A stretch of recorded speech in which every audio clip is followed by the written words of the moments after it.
be back in the old homestead and see my brothers again. Russ is here, Ron's here, his wife Phyllis, and my wife Karen. Of course, the first thing I want to start off with here is a question for you. Being a teacher for 35 years and learning to harass students the way I always used to nail them with questions. And the first question is, how many had ancestors that were Civil War soldiers? Okay. How many of you had that were soldiers in Oregon during the Civil War?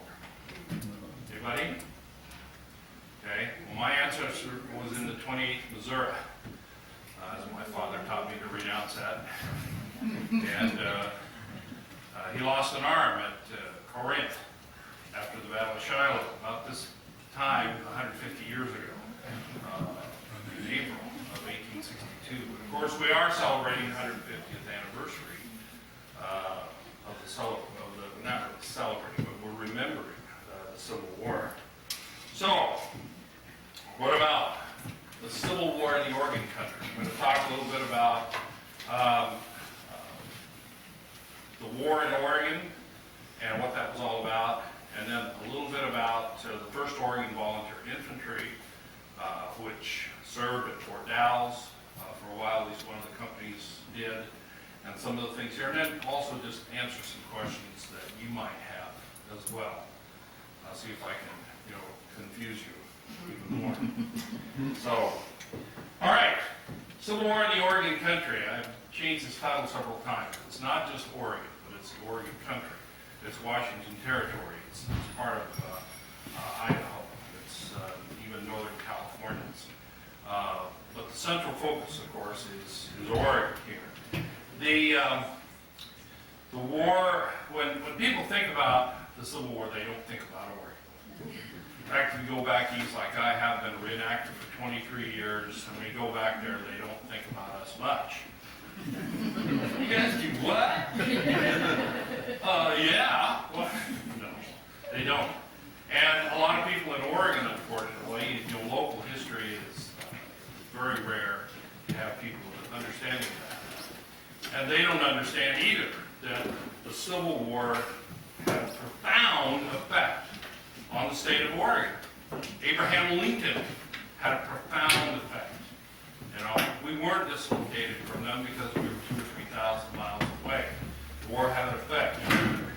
And like the war back east, the origins of that came strongly from the 1850s. It was an outgrowth of, bleeding Kansas, and we had our own situation here. So, what was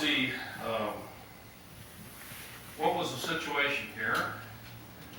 Here I am, 1st Oregon Volunteer Infantry. I'll talk a little bit about that. Military and political forces.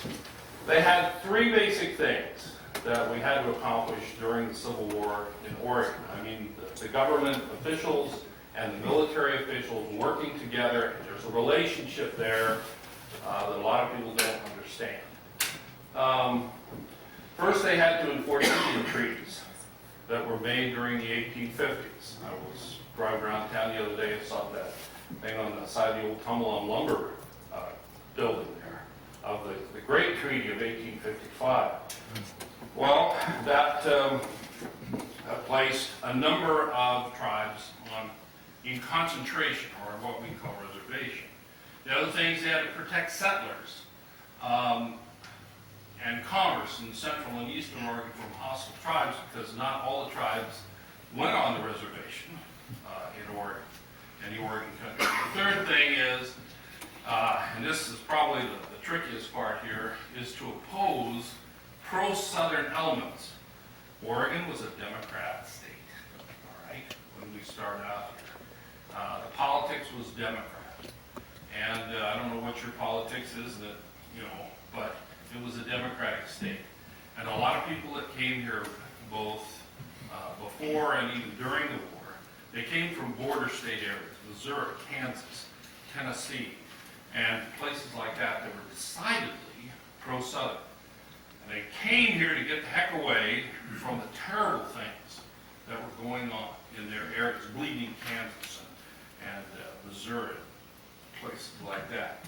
So, but these people were decidedly pro-Southern and anti-Union.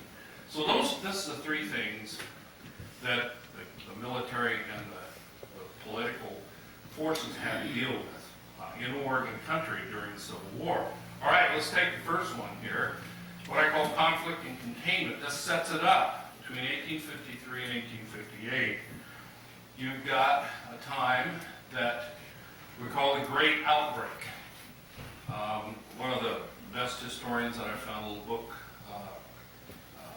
Fighting for Paradise by Kurt Nelson, who's a professor down in Oregon City here at a community college. Between 1853 and 1858, there was a time of sequential Indian wars. And people don't think, when you think of Oregon, you don't think of it being a battleground. I know I did before I started looking into this. This place was a battleground, not just Eastern Oregon, but Western Oregon as well. My area, the Willamette Valley. All right, so you have a series of conflicts from Puget Sound to the north, literally Canada, to Northern California. Puget Sound, Indian conflict, Rogue River Wars, the Yakima War, the Spokane Indian Wars, of which Colonel Wright's campaign against the Coeur d'Alene was a part of that, and the way that he skillfully, executed that thing, the guy he promoted to brigadier general. So there were a series of conflicts. What are we going to do here? There were 53,000 whites in Oregon, in the Oregon country by 1853, and probably not more than about 10,000 Native Americans. Chiefs like Yakima Chief Chemeketa, this guy was another Pontiac, this guy was another Tecumseh. He was trying to forge an Indian confederation that would drive the whites out, because he realized what was happening. We are being taken over here, and we've got to do something. If we don't do something quickly, there's no hope for us. And so he was very much involved with this whole thing. Pew Pew Mox Mox. You heard of Pew Pew Mox Mox? Dave, great chief, and both these people, of course, say they lost their lives during this. Well, what are you going to do? You've got this Indian Confederation that's forming, and so you've got two leaders here on the other side, Isaac Ingalls Stevens, who was territorial governor of Washington and also territorial congressional representative to the Congress at the time. This shows him as a general. This is before his death at Chantilly in September of 1862, after the Great Battle of Antietam. But Mr. Stevens, and then you have Joel Palmer, General Palmer, I guess. But I think of him as the Oregon Superintendent of Indian Affairs. He was number 2 in line. Now, a lot of people wanted to solve this by concentrating the Indians and putting them on reservations. Fine, but where? Okay. Some people said, well, how about the eastern part here, eastern Oregon, and nobody cares about that anyway, and Idaho. We'll put them all in the east, and we'll concentrate them and keep an eye on them, monitor and things like that. Palmer thought, I don't think that's going to work. We've got an imbalance in the number of tribes and clans and things like that. Better to put them in the west, near the ocean, push right up against the coast, and then we can monitor and adjust from there. And he had a lot of opposition to this idea, but that was his concept of what to do. Okay? So, treaties were made. The Great Council, for example, of 1855, which is what we call the Treaty of 1855 that you see downtown. The problems with that, here's treaty areas of Western Oregon. And you can kind of look that over. You can see there's a lot of them. There's a lot of treaties. I wish that they had been respected. but for the most part, they weren't respected. And because the whites that kept coming into Oregon, and then of course later on gold was discovered. Hello, we want that. And other settlers, and of course they had no respect for these treaties. Some of them even went unratified. They put pressure on Congress not to even ratify some of these things, like the coastal treaty that would have expanded the coast reservation. So the Indians could see the handwriting on that wall, and that caused war, on this whole series of wars that I listed off for you here. 1855 to 1858, it was war in the Oregon country.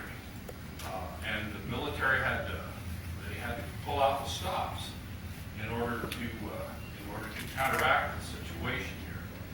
These were warlike, every bit as warlike as what Hollywood portrays the Cheyenne, the Sioux, Blackfoot, the Arapaho. These were warlike tribes. They were tough. They were very tough. Okay? And we just kind of, Western Oregon? Yeah. Right. Anyway, but it was. So, by 1859, by the time Oregon became a state, Valentine's Day, you all remember that. Most of the hostile action west of the Cascade Mountains had been pretty much eliminated, and the natives had been concentrated on the reservations towards the coast, and the coast reservations. We'll get to that. All right, there it is. The coast reservation. It's 125 miles long. It's 25 miles wide. It has 3 access points. It's the Siletz Sub-Agency, the Alsea Sub-Agency. There's the Siletz down here, the Alsea, and then up there they tacked on another one, the Grand Ronde. And I was used to think, well, Grand Ronde Indians, that's Willamette Valley. No. Grand Ronde Indians came from eastern Oregon, which makes a good point about what they did here. Now, you all heard of the Trail of Tears, the Cherokees, right? We had our own version because, Superintendent Palmer wanted to get this job done quickly to stop these series of wars. He's working with, Colonel Wright, and he's worked with other military leaders, General Wool, and so what they do is there were 27 different tribes, sub-clans, and groups that they concentrated here in the Siletz Agency alone. These were all supposed to live together. And a lot of them, they didn't want to go, first of all, but they went. And they're supposed to live together. That didn't work out very well either. And then later on they added the Grand Ronde sub-agency. And there's 3, that's how they did this. It was very difficult. They got the average allotment was $3 per person per year. Okay, $3 a year, and all you can eat. So it was tough. And of course, a number of them died getting there, and a number of them died once they got there because the reservation, they weren't ready. They just weren't ready. All right, how are they going to contain this? How are they going to supervise and monitor this through a series of blockhouses and forts? This isn't like Fort Apache, that watched a lot of westerns when I was a kid. My mind is too saturated by, but forts, many unpalisaded forts. They call them forts, but there were 3 to supervise that coast reservation. All right, through the gaps in the mountains there. All right, what are we going to do? First of all, we're going to keep the angry white people away from the Indians. I've seen or read articles in the Oregonian said, we want to go annihilate these people. We don't want to just discourage them. We don't want to just put them on the list. We want to annihilate them. Okay? So we have to stop that from happening. Generally, they did that. They kept the whites away from the natives. Second, keep the natives from leaving the reservation. Okay? Monitor that. They did a fair job on that. A lot of them tried to leave them because they were miserable. They were miserable. low-income, sick, especially the ones that had come from the east to the coastal reservation. That climate didn't work for them. They weren't used to that. See? So finally, to police the intertribal relations, problems between the tribes and clans and things like that, they had problems. Those had to be policed. So there's the job that had to be done. By the time the Civil War came around, you've got this concentration, and you've got a supervisor. Okay, there's another look. Fort Yamhill, Fort Hoskins, which like sits about 15 miles from my hometown of Dallas. Fort Yamhill has its own blockhouse. We'll get to that in a second. The Siletz blockhouse, and then Fort Umpqua. 3 forts. All right, who's going to man those? In the 1850s, it's going to be the regular United States infantry and artillery. 3rd U.S. Artillery, 9th and 4th U.S. infantry regiments that are going to occupy and supervise this situation. Okay, Fort Yamhill, just a little quick trip. On that little bare spot, you see that's where the blockhouse would have stood. Now these are unpalisaded, so you have to have something to go run into in case you do get attacked, which they never did. But if they do, besides that, it makes a good jail. Okay, a good storage place for your gunpowder, things like that, and this is what it looked like. This is Dayton, Oregon. Fort Yamhill's blockhouse got sold, and Dayton, they got it, and this is in Palmer Park, a name for Joel Palmer. So the Yamhill blockhouse, you see that's what it looks like, and was moved all that distance away. There's Yamhill. Fort Hoskins, right on the edge of the Coast Range. This is the artist sketch, and by the way, this is the house right here that they are trying to get moved. It's at a little community called PD, about 8 miles away, and the house was moved when the fort closed down. They sold it, and now they're trying to get it moved back for about $60,000. So that's a little project that we're working on, trying to get back there. This is how it looks today. And that's the parade ground. It's kind of neat. Companies B and F of the 1st Oregon Volunteer Infantry spent some time at Fort Hoskins. Oh, Company A, the one that I'm part of, was stationed at Fort Yamhill. That's what the little diagram, and we were kind of looking at it from the, let's see, I think from this angle, looking down towards the parade. All right. The key central location was the U.S. Army Barracks at Vancouver. That's the military center of activity. You also, this shows the old, the fort, and then the military barracks. You can see those are, 1849 that the U.S. government took over. That's a palisaded fort. Now that's what you want. But they just couldn't afford to build those, all over the place. The blockhouse for Fort Vancouver for the Hudson's Bay Fort. The parade ground, which I have been on many times. 1st Oregon Infantry Company was stationed there after they were mustered in November of 1864. Another view on that one. And now here we are. Fort Drum, which became Fort Dallas. Again, during this time, 1855 to 1858, they needed more forts. So this is why Colonel Wright came. They spent a lot of money. In fact, they spent so much money with this frontier Gothic architecture. Absolutely unique, but expensive.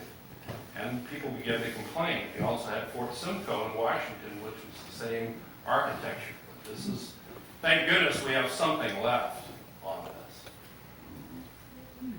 The old surgeon's headquarters. Forts, blockhouses, reservations. There's Fort Boise. You also had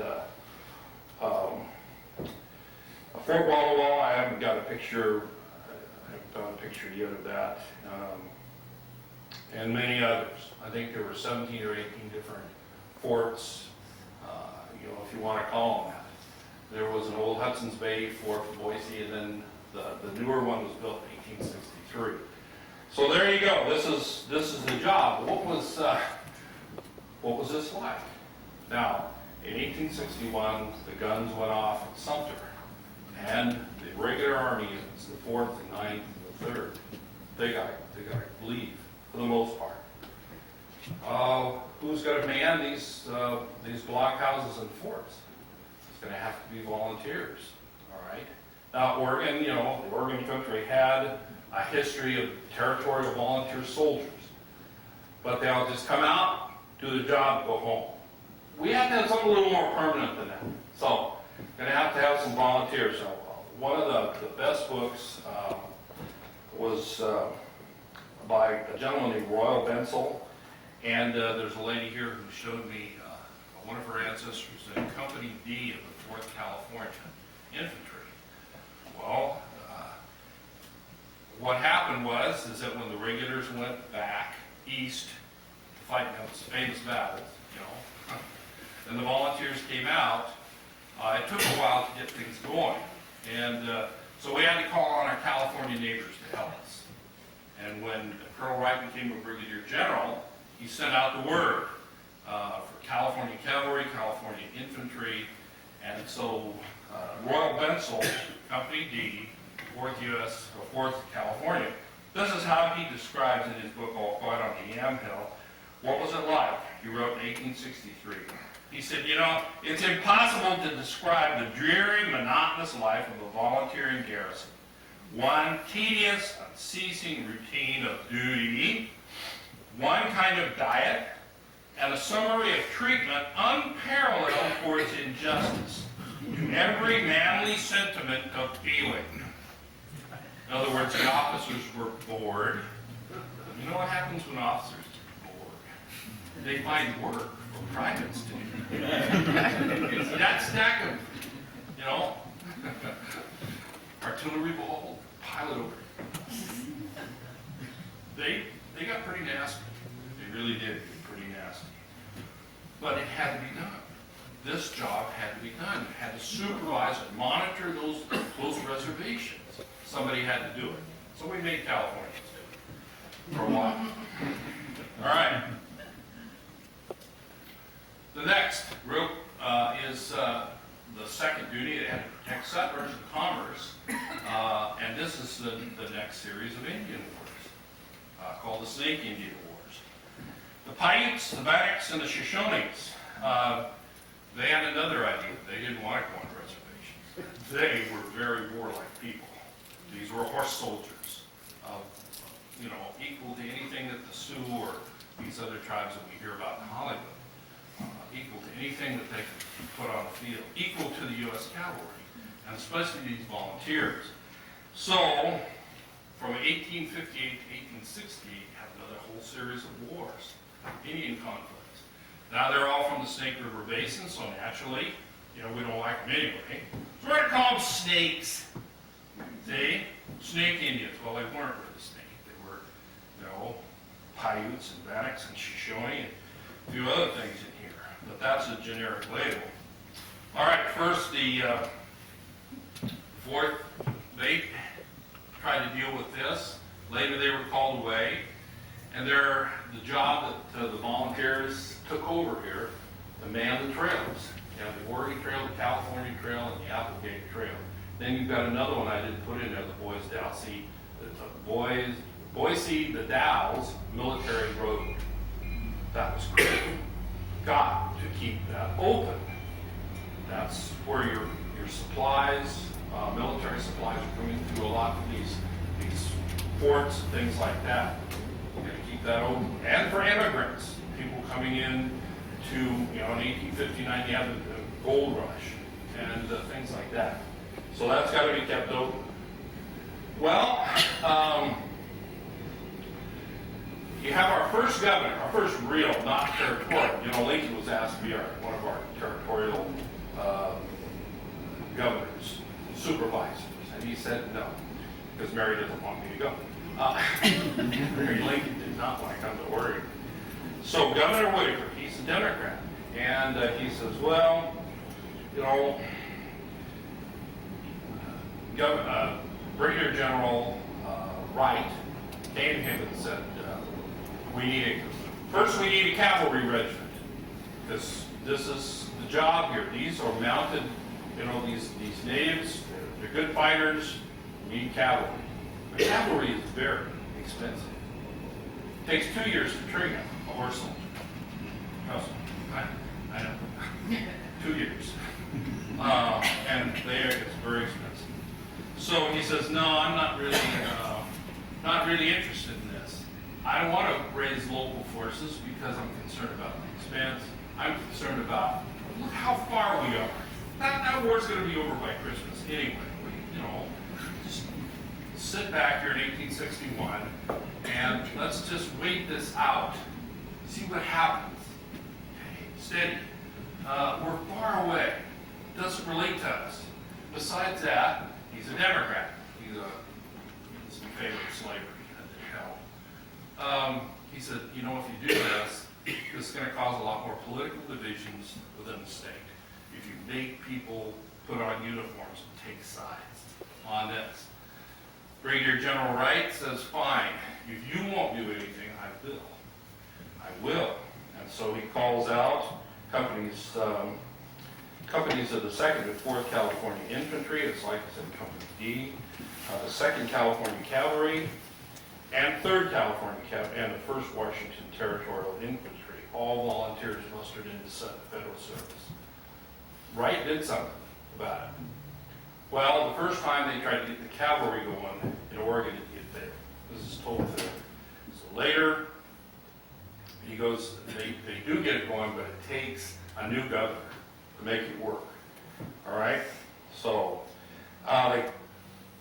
Thomas Cornelius became the commander of the 1st Oregon Volunteer Cavalry, and you know, it took a while, but there you are. There's your recruiting poster. Now, this is actually a pretty darn good deal if you compare this with other cavalry soldiers, you know, back east.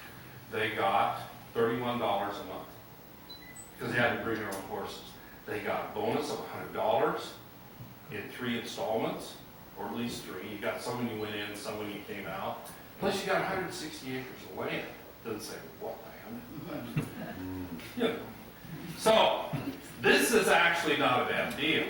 And they recruited 6 companies of about 100 troopers in 62, and another 5 in 1863.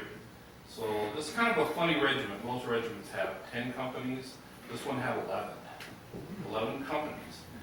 And the first 6, their job to garrison the forts and to, you know, harass the Native Americans that were being hostile. That was a big job. They some of those companies covered thousands of miles on horse in eastern Oregon and Idaho, and they got the job done. They really did. They earned that. They earned that money. I'll tell you. Here shows some of the areas where they set up. The way they did this was very simple. In Vietnam, we call it S&D, search and destroy. You set up camp, and you send out small contingents looking for the enemy. The idea is to harass. The idea is to keep them off balance. It's not to try to crush or overwhelm the enemy. It's just keep them moving so they can't provide for their subsistence lifestyle. Don't give them time to store stuff. Don't give them time to process things. Keep them going. Keep hitting them. Keep hitting them. And if you get a chance, you know, you get a real opportunity, you know, you can pitch into them if you have enough. But, you know, they're pretty good soldiers too, so you better watch yourself. Okay, you better watch yourself. The camps, and this also shows the area of action. It's all in here, so you can see what I'm talking about. Okay. Then we come down to 1864. We have had a new governor, Addison Gibbs, who's a Republican. All right, our first Republican governor. We've already had our first Republican senator. Who was that? Well, we're going to celebrate his birthday next Friday. I got the chance with the Sons of Union Veterans to work on a legislative bill, Senate Bill 809, to commemorate Edward Dickinson Baker. His birthday is February 24th. He was our first Republican senator. He was asked to raise a regiment, called the California Regiment, which I don't understand because he had one company from New York and 14 companies from Pennsylvania. How that works, that they call. Yes, there were some California. There was even an Oregonian, a guy named James Lingenfelter from Eugene, who has the distinction of being the first Oregonian killed in the Civil War, but not here, in Virginia, in September of 1861. He walked into a sniper's bullet. And of course, Senator Baker himself was killed a month later at Ball's Bluff, near the Potomac River crossings, October 1861. So, Governor Gibbs was instrumental in getting the Oregon Volunteer Cavalry going in 1864. Brigadier General Alford communicated to him and said, you know what? The cavalry enlistments are starting to run out. We need an infantry regiment. We need more soldiers. And Oregon's made such a puny contribution to this war anyway. You know, how about let's have an infantry regiment, 1,000 soldiers. Okay. So Governor Gibbs, he writes to Irvin McDowell, who is Major General Irvin McDowell, who is the Major General of the Pacific Division. So now this, you remember McDowell? Loser! He lost the first battle of Bull Run for the Union. See, that's what happens to you if you lose a battle. You get sent to Oregon. Okay, so General McDowell says, yes, that sounds like we need to do that. So you get a hold of the legislature, which was almost out of session, and he got them to pass a bill creating the first Oregon Volunteer Infantry, authorizing them to do that. And he's going to give a $50 state bonus and a $150 federal bonus in 3 installments to these guys to be a part of this. A little, not quite as good as the infantry, the cavalry. So he's worried about 2 things really. We'll get to the second thing later, but he's worried. You got to keep track of the reservation, but there's a new threat, and it's coming from central southern Oregon in that Willamette Valley, that pest hole of Confederate sympathies. Okay, we would know what to do with them at the towns. I was born and raised in this town. You kept your hair short and your mouth shut. To the barber twice a month, you know. And yeah, we know what to do with those people. But down that whole avenue, take the gene. Oh my goodness. Okay, so he's going to pick his toughest cavalry commander. I mean, this guy was very serious. He was captain of meat company, the 1st Oregon Cavalry, and made him the colonel of the 1st Oregon Infantry. All right? There it is, on a good hair day. Colonel George Curry. Yeah. Slick little, that's a good picture. He was a kind of a very strong, determined man, didn't mess with him. And this guy destroyed, and he wasn't colonel for very long, but they ended up destroying 23 villages, killed 60 warriors, and he did it all without losing one member of the 1st Oregon Infantry to combat casualties. He was kind of like Phil Sheridan, or Billy Sheridan.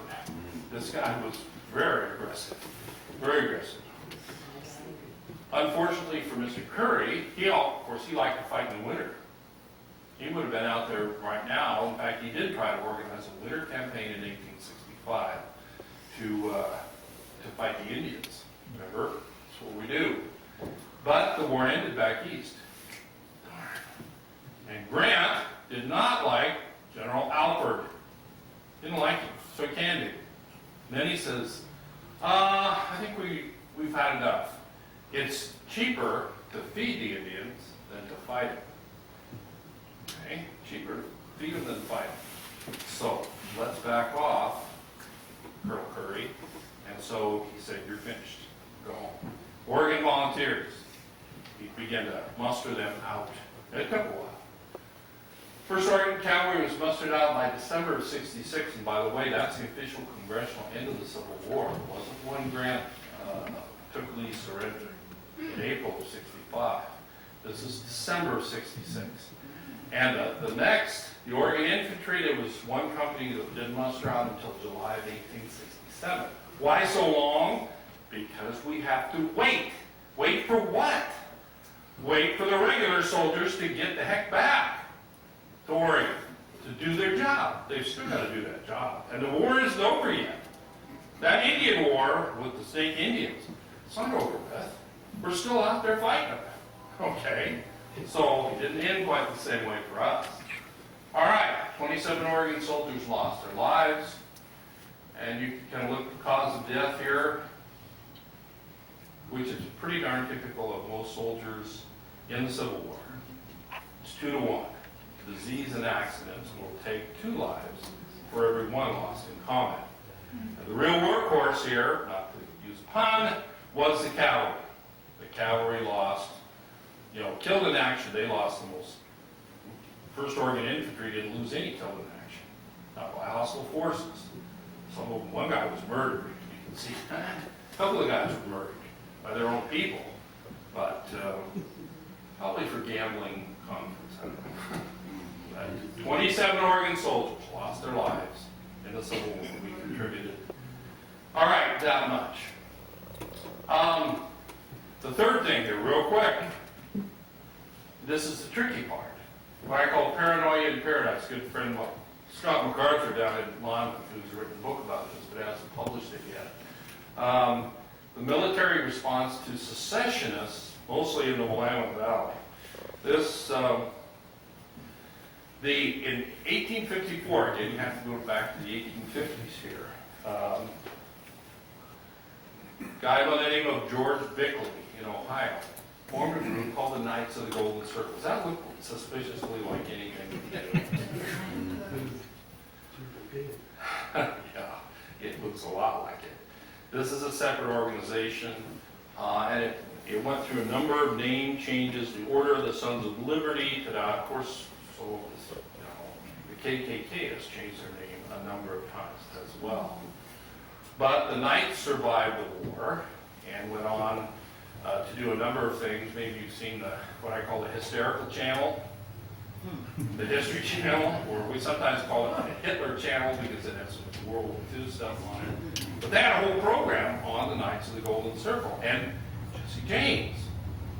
The theory was that Jesse James was working for the Knights of the Golden Circle in Missouri, and that a lot of his robberies were to finance their anti-government efforts, even well after the war was over. So I'll leave you to look at that. The Knights were a little confused. Whatever name you want to call them, they were a little confused. Some of them wanted to form an independent Pacific Republic with Idaho and Oregon and Washington territories. Okay, but there were a lot of them that weren't as interested in that. They wanted to do some other, but they were a secret fraternal organization, and that got in their way because the government sent spies into their group, and every time they would feel like they were being threatened, they would dissolve into another group, and they would have to have all new symbols, handshakes, secret. If somebody come at you, what do you got, Twitch? No, I'm telling you, of the goal, and you would give me the secret handshake and all like that. We do know one thing. Well, we speculate about Joseph Link. He said that he was part of this as well. That's never been totally proven. But it's pretty clear that they were anti-union. And what they wanted, what they did, they resisted the draft by trying to convince people, not to succumb to the draft. The Conscription Act, which was very unpopular, and to subvert the re-election of President Lincoln. Now, here's a connection. The first Oregon Volunteer Infantry was created in November or late October of 1864. What happened in November of 1864? What do we do in November? Every 4 years. That's right. We elect a president. And in this case, it's Abraham Lincoln. There was tremendous fear that these people were going to somehow subvert this election. Didn't know exactly how, but that's why one of the reasons for creating the first Oregon Infantry. We're going to keep an eye on these people. All right? So, they sent spies, they infiltrated the Knights. The Knights never really got organized. Governor Gibbs, Major General McDowell, they called out the Oregon Infantry for that. There's our loser, Major General McDowell. There was a plot to destroy the Vancouver barracks, seize the military headquarters at Fort Vancouver. That was exposed. It was a guy in Eugene. His name was Philip Henry Mulkey. Lane County resident. Here he is on a good hair day. All right. And his son was a part of this, Patrick Henry Mulkey. That was discovered. And then after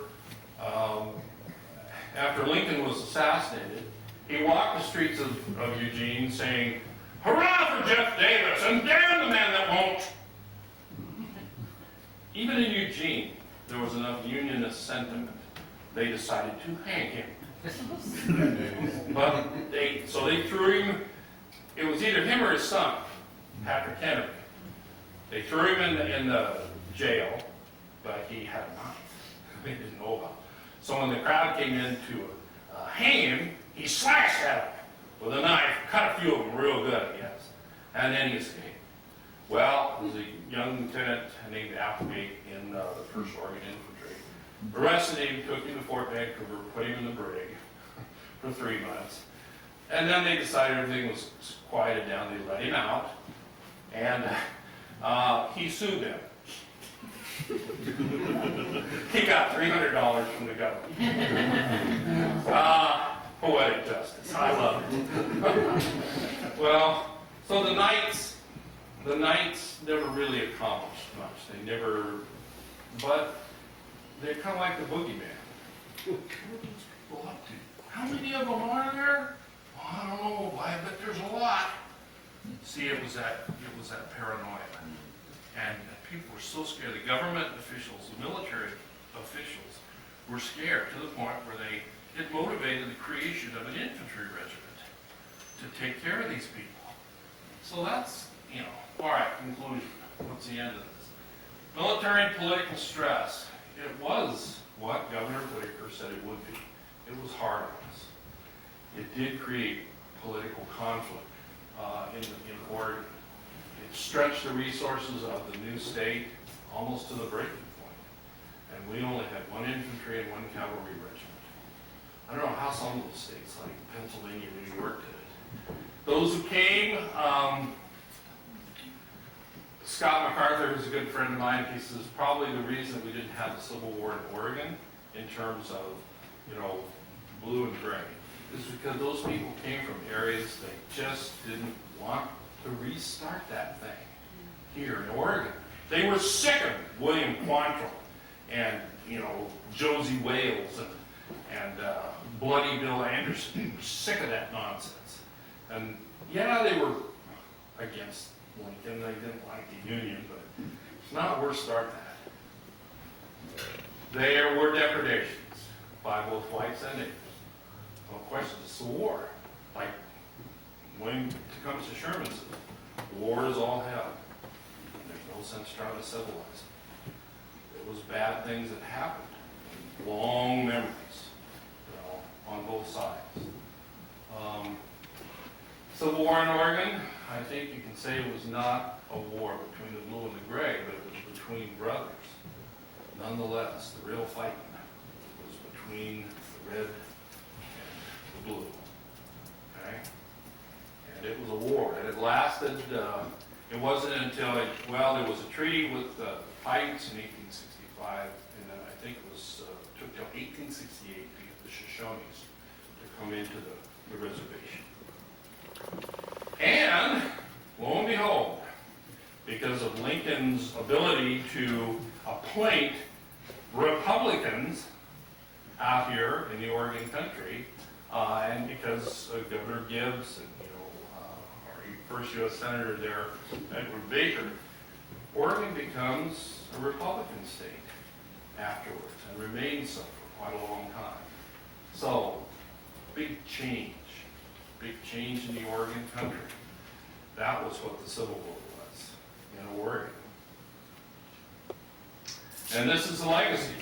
These guys came from Dallas. They came from my hometown. 52 signed up from Dallas, Oregon to be accompanying 1st Oregon Volunteer Infantry. The Starr Brothers. And the legacy today is this bunch of misfits. This is the 1st Oregon Infantry Company A, about 1997 or 8. And the funny looking captain there is me. So, all right, questions? Was Oregon and California and the rest of the territory out here exempt from the draft? Because were people They tried, well, I don't know about California, but they tried very hard, yes, because they felt that it would cause tremendous conflict, from within. And so they did try to exempt Oregon, soldiers. And that was another motivation why the legislature was willing to pay the battle, if we pay people enough. And they got the soldiers they needed. They only asked for one, like I said. They got it. So they didn't have to use the Conscription Act because they had such low expectations. Other questions? Yeah, you say volunteer. What did these people get in exchange for volunteering? A uniform, a rifle, a wage? They didn't get wages, I assume that. Oh, they got wages. Oh, they weren't conscripted. That's what. That's right. Voluntary. They got $150. Now talking about the 1st Oregon Infantry, $150 paid in, at the first, and then when they mustered out at the end. They got $13 whole a month, script, paper money, which people hated. It was an experiment for the federal government, and so this is what they would get, 13, and then later towards the end of the war was $16 a month in script. And so that's what they got. Plus, they got a nice rifle. This is an 1861 Springfield rifle musket. It was probably the finest infantry weapon that you could come up with at the time. And it shoots a .58 caliber mini ball, and it'll kill you at about 400 or 500 yards if you're a good shot and can see that far. Okay. They also gave you really nice bills. Oregon soldiers got pretty much what all the other soldiers got. The Union, quartermasters, they made sure. You got some nice hard bread, hardtack.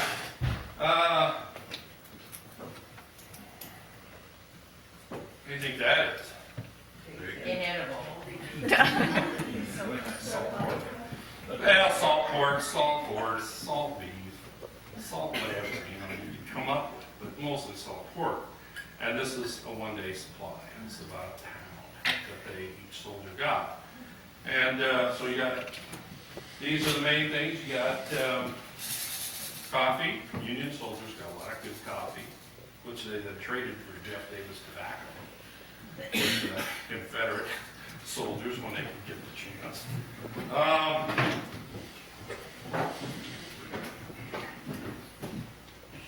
Yeah, that's right.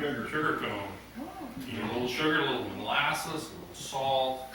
If you were unlucky, you'd get desiccated vegetables, which were deep. Everything had to be salted or dehydrated because you have no refrigeration. You got to carry it all with you. You know, everything I have, I carry with me. That was their motto. Well, there's also little canned food. The sutlers, the merchants can get to you. You can get canned food. They have that. Peaches, evaporated milk, tomatoes, things like that. Not very often you're going to pay for it. You're not going to be given this. Okay? A little parched corn, good stuff. The last category is stolen. Oh, that's such an ugly word. Acquired, well, this is my forage cap. And foraging was what they called it. It's just really organized stealing. And when they went through an area, not only did they burn all of the farmers' fences to make coffee, and their food, but anything that wasn't nailed down and the farmer complained. That's the point. Yeah, it occurs to me. These are young men, ages 18 to about 30, and they're hungry. You remember when your kids were teenagers? That's right. Maybe they don't want my script. So what? And both armies, they foraged. Yes? I think the Civil War was a war about slavery. It was a war that ended slavery. You never used the term slave or slavery or black or African American, I don't believe. Why was that not an issue in the Oregon Territory? Because we outlawed black people. Yeah. The word black. In the Oregon Constitution of when we started putting it together in 1857, when we ratified it in 1859, black people were forbidden to live in Oregon, either slave or free. If you were a free black man and you lived in Oregon, you were to be whipped every day. That's what the law said. So wisely, most of them stayed out of Oregon. Oregonians did not want to deal with that issue. They didn't want to be a slave state. They didn't want to be a free state. Just don't mess with this. And so there were a few blacks, and they never did beat them. Oregon has the distinction of being the only state to join the Union with an exclusion clause in its constitution, which did not come out until, what year was that finally taken out? 1960s? Yes, 1960s. So I just want to make that point. And I absolutely agree with you about slavery being the cause of the Civil War. I absolutely That's okay. I'm a historian, so we like to argue about these things. But I don't know how to say this in a nice way, but it seems to me that the war out here was the war between the conquerors and the conquered people. It was not a civil war, north-south slavery, anti-slavery conflict. So when you say that the Civil War had a large impact on the Pacific Northwest, I'm not being convinced. Well, if you look at the changes that occurred from it, for the Native Americans and for the number of the settlers that came in and the political changes within Oregon's government, it was profound. We have the Homestead Act, you have the Morrill Land Grant Act of 1862 that our colleges like Oregon State University and several I'll give others. you that one. I'll give you that one. And all the other political appointments that Lincoln was able to make in Oregon. It was profound the way it turned this thing around. And it was, I guess in a sense, it's hard to, if you're going to pick out 4 years and call, well, this was a Civil War in Oregon. Yeah, but it was part of the big flow of things that just went right on. Cleared a wounded knee or wherever you want, you know. But that was the nature of what was happening here. That was our war, primarily. So, yeah. Two questions, actually, the first one you pretty much addressed.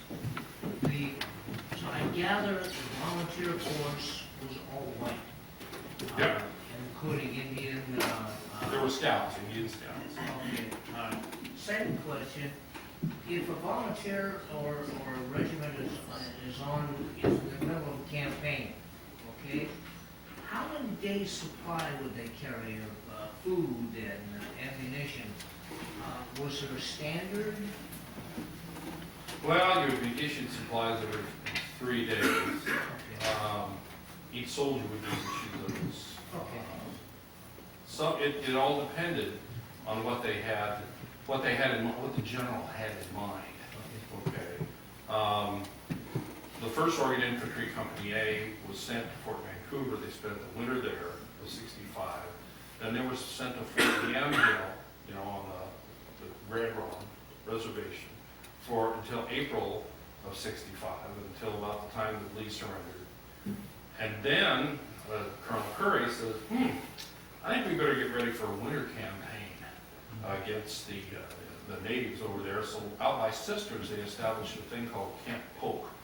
So they loaded some 800-pound mountain howitzers. They took them apart and put them on mules, and they loaded up these mule trains with hardtack, sow belly, and as much stuff as they could carry. And they went across the mountains and they established Camp Polk.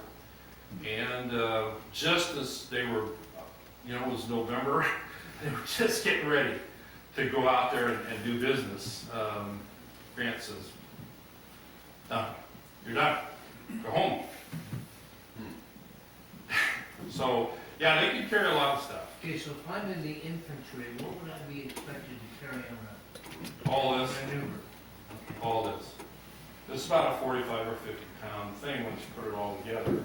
The rifle is 9 pounds. With the bayonet, it's 10. So, this is really a small pack compared to what our soldiers carry today. My goodness, there's no comparison at all. No, this is my bed and bath. My gum blanket, latex covered in canvas. My wool blanket, that's my bed. I've got my shelter half there, which is just canvas. And it's, you have 2 parts to it. You get your friend with you, comrade in arms. You get to wherever you're going, at night, you button it together, grab some sticks, or your musket, the bayonet.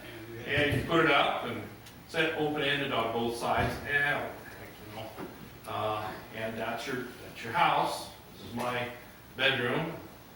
And we cook together, and we eat together, and we sleep together, roll up and spoon, And if we have to, we fight together. So, question back there, sir. Did the soldiers get a Parallel ration? to the 150th anniversary of the Civil War, also in April is the 150th anniversary for the Oregon pony that sits down at Cascade Locks. And on some maps, I see there's a section of county road east of Cascade Locks indicated as the old military road. Is there a connection to that? There's lots of those, yeah. And then, I hear of the Indian massacre at Cascade Locks. Maybe I'm already, I don't know if you covered that since I was late. There was an Indian massacre. They used to have a fort at Cascade Locks. You got me on that one. I'm still learning a lot about this. I think that massacre was a lot earlier. A lot That was earlier? in the 40s. Okay. 1840s. I think Yeah. so.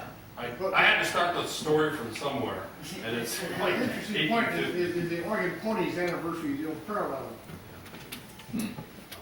Another question? Yeah. Side question, there were blockhouses, and 2 or 3 of them at Cascade Locks area. Typical system. Question, sir? Did the soldiers get a ration of whiskey at that time? Yep. On 4th of July, you get a little grog, which was watered down whiskey. That was typical. If the captain or the colonel was a decent man, he'd give them a little ration. But they got a hold of plenty of that on their own. The fact that, you know, soldiers figured out ways of making popsicle, oh be joyful.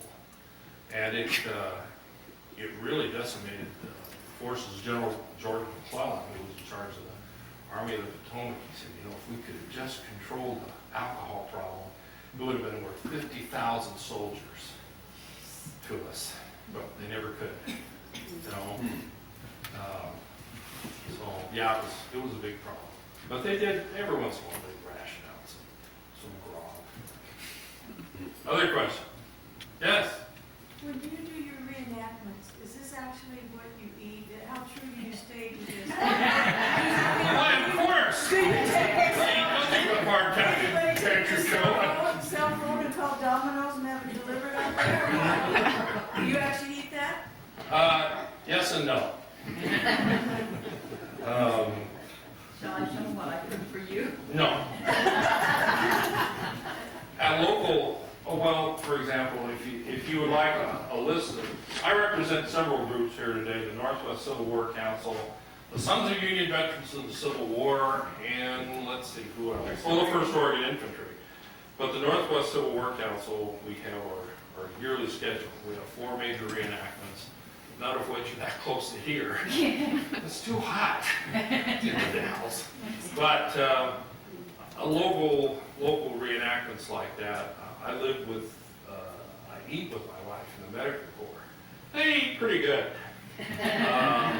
But there are times when we go back east and we have to subsist on our own. So yeah, when I was with certain groups, we would actually eat this stuff. And you have to know how to soak the salt pork and, you know, crush up the hardtack and do a lot of different things with it. But you have to be creative. You really do. And at the end of a long weekend of reenacting and eating this stuff, I have great sympathy for those poor boys who ruined their intestines, you know, by eating that week after week. It's no wonder they stole things from the poor farmers. They were desperate, yeah. Well, isn't there a border, used to be like Fort Classic or whatever it's called? Poor class. And they said there really wasn't there for protecting against the Indians. They were watching the Southern sympathizers, keeping an eye on the Southern sympathizers that